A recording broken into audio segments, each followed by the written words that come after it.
Assalamualaikum warahmatullahi wabarakatuh. Kami dari kelompok 10 akan membahas tentang pengelompokan aset dan instrumen keuangan. Saya Rindiani dan teman saya Ongku Indra Murah Siregar dan yang terakhir Nurdin Nasution. Jangan lupa like, comment, subscribe, dan jangan di skip videonya.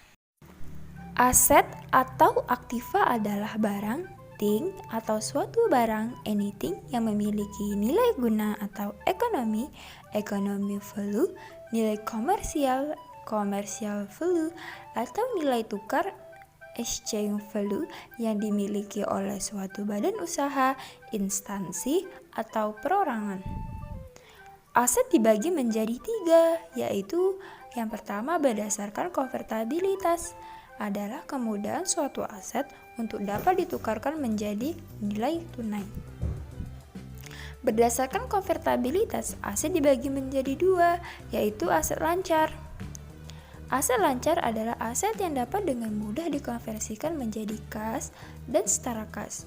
Contoh, uang tunai, setara kas, surat-surat berharga, piutang dagang, perlengkapan kantor, persediaan barang dagang, dan deposito jangka pendek. Yang kedua, berdasarkan aset tidak lancar. Contoh, tanah, bangunan, mesin, peralatan, dan paten merek dagang. Yang kedua, berdasarkan keberadaan fisik. Berdasarkan keberadaan fisik, aset dibagi menjadi 2, yaitu pertama, aset berwujud. Aset berwujud adalah aset yang memiliki keberadaan fisik. Contoh, uang tunai, kas, tanah, bangunan, peralatan, mesin, peralatan kantor, stok produk, dan surat berharga. Yang kedua, berdasarkan keberadaan fisik, yaitu aset tak berwujud. Contoh, goodwill atau nilai lebih yang dimiliki perusahaan dikarenakan keistimewaan tertentu. Hak merek, hak paten, hak cipta, hak sewa, merek dagang, izin, dan resep rahasia. Yang ketiga berdasarkan penggunaannya. Berdasarkan penggunaannya, aset dibagi menjadi 2, yaitu aset operasi. Yang pertama, aset operasi. Aset operasi adalah aset yang diperlukan dalam operasi bisnis sehari-hari.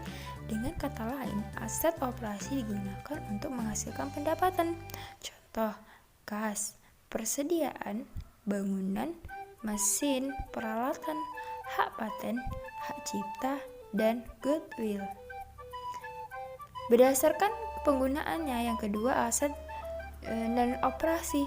Aset non-operasional adalah aset yang tidak diperlukan untuk operasi bisnis sehari-hari, tetapi masih dapat menghasilkan pendapatan. Contoh, investasi jangka pendek, surat berharga, tanah kosong, penghasilan bunga, dan deposito tetap. Keuangan itu apa? Instrumen keuangan adalah aset yang dapat diperdagangkan dalam bentuk apapun, baik kas, bukti pembayaran dalam suatu entitas, atau hak kontraktual untuk menerima atau memberikan uang tunai atau instrumen keuangan lainnya. Instrumen keuangan pada pasar uang terbagi 2, yaitu 1. Instrumen kas adalah instrumen keuangan yang nilainya ditentukan langsung oleh pasar. Yang kedua, instrumen derivatif adalah instrumen keuangan yang memperoleh nilai mereka dari nilai dan karakteristik dari satu atau lebih entitas yang mendasari, seperti aset, indeks, atau tingkat suku bunga. Jenis-jenis instrumen keuangan pada pasar uang terbagi 5 bagian, yaitu 1. Sertifikat Bank Indonesia atau disingkat SBI, instrumen utang yang diterbitkan oleh pemerintah atau sentral atas unjuk dengan jumlah tertentu yang akan dibayarkan kepada pemegang pada tanggal yang telah ditetapkan. Yang kedua, sertifikat deposito. Sertifikat deposito adalah deposito berjangka yang bukti simpanannya dapat diperdagangkan. Yang ketiga, surat berharga pasar uang atau SBPU, surat berharga berjangka pendek yang dapat diperjualbelikan secara diskonto dengan Bank Indonesia atau lembaga diskonto yang ditunjuk oleh Bank Indonesia. Yang keempat, commercial paper, promes yang tidak disertai dengan jaminan yang diterbitkan oleh perusahaan untuk memperoleh dana jangka pendek dan dijual kepada investor dalam pasar uang. Yang kelima, call money, kegiatan pinjam-meminjam dana antara satu bank dengan bank lainnya untuk jangka waktu pendek. Instrumen keuangan atau produk yang diperdagangkan di pasar modal Indonesia dibagi menjadi 6 bagian. Yang pertama, saham.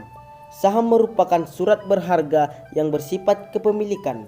Artinya, si pemilik saham merupakan pemilik perusahaan itu sendiri. 2. Obligasi. Obligasi merupakan surat berharga atau sertifikat yang berisi kontrak antara pemilik pinjaman dengan penerima pinjaman. 3. Reksadana.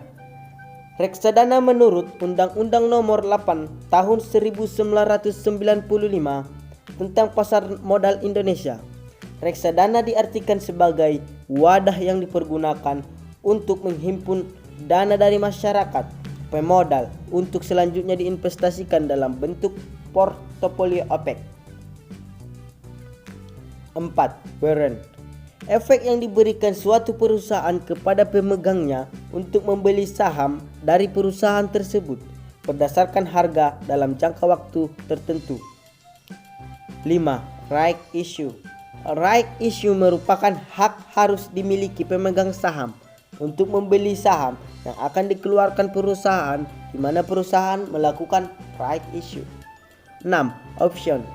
Option adalah hak yang dimiliki oleh pemegangnya untuk membeli atau menjual underlying aset pada harga tertentu untuk periode tertentu pula.